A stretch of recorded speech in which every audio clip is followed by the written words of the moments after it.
Hello and welcome to this video on waste management.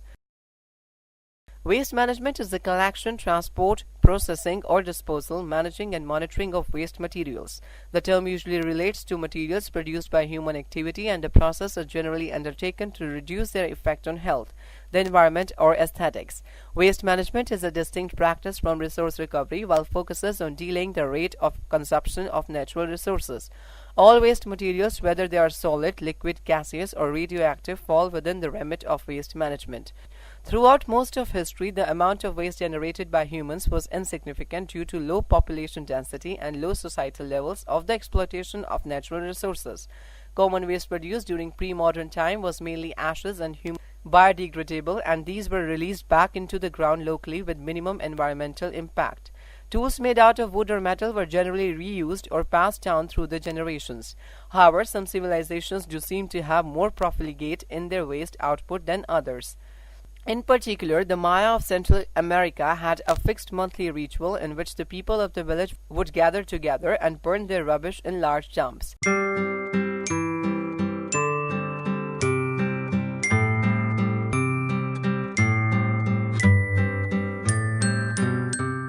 Have you ever wondered what happens to the garbage and recycling that's picked up from your house? Yeah, where does it end up? Well, first you need to know who is in charge of picking it up. Here in Miami-Dade County, it's the Public Works and Waste Management Department. For over 50 years, they've been serving the community by providing waste, trash, and recycling services. Today, they are the largest government-owned and operated waste collection and disposal system in the southeastern United States.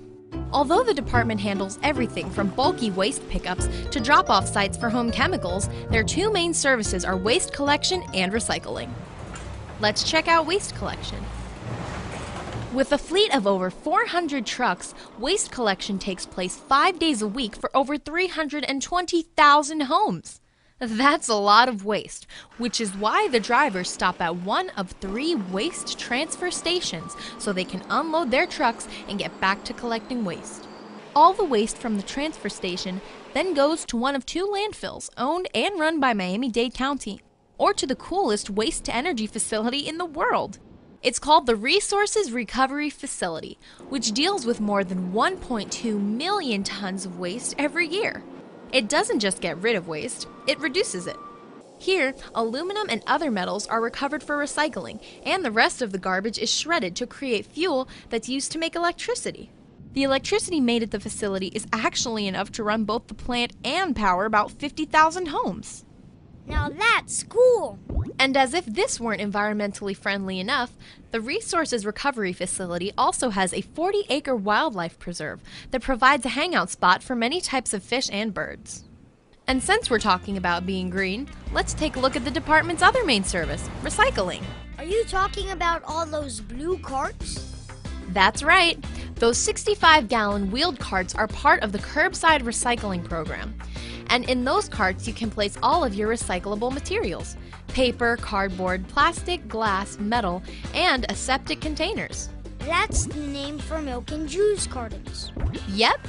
And once it's picked up, those recyclables are taken to the Materials Recovery Facility, where they are sorted out in a way unlike anything you've ever seen.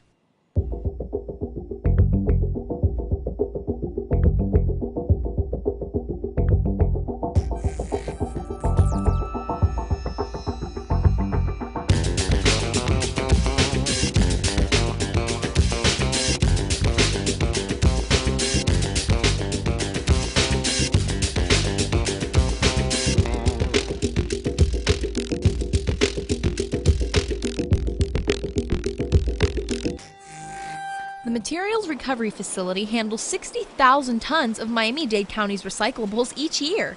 Check out these cool facts. Thanks to the help of recyclers like you, we recycled enough items last year to fill a train 8 miles long. That's more than 850 cars, and fill 3,000 Boeing 737s.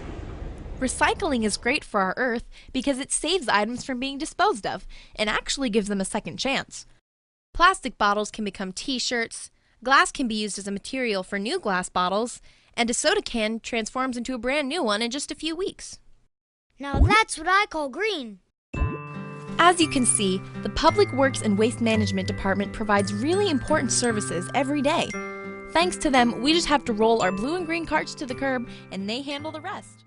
Following the onset of industrialization and the sustained urban growth of large population centers in England, the buildup of waste in the cities caused a rapid deterioration in levels of sanitation and the general quality of urban life. The streets became choked with filth due to the lack of waste clearance regulations. However, it was not until the mid-19th century, spurred by increasingly devastating cholera outbreaks and the emergence of a public health debate, that the first legislation on the issue of par waste disposal emerged. The dramatic increase in waste of disposal led to the creation of first incineration plants, or as they were called, destructors. In 1874, the first incinerator was built in Nottingham by Manlove Elliot and Company Limited to design of Albert Frere. However, these were met with opposition on account of large amounts of ash they produced and which wafted over the neighboring areas. There are a number of concepts about waste management which vary in their usage between countries or regions. Some of the most general, widely used concepts include waste hierarchy. The waste hierarchy refers to the 3 rupees: reduce, reuse, and recycle, which classify waste management strategies according to their desirability in terms of waste minimization. The waste hierarchy remains the cornerstone of most waste minimization strategies.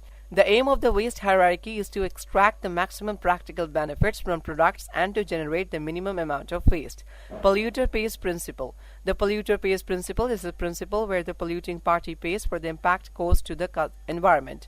With respect to waste management, this generally refers to the requirement for a waste generator to pay for appropriate disposal of the unrecoverable material. All over the world, communities handle their waste or trash differently. Some common methods of managing their waste include landfilling, recycling, and composting. Other communities strongly embark on waste reduction and litter prevention or control aimed at reducing the production of waste in the first place.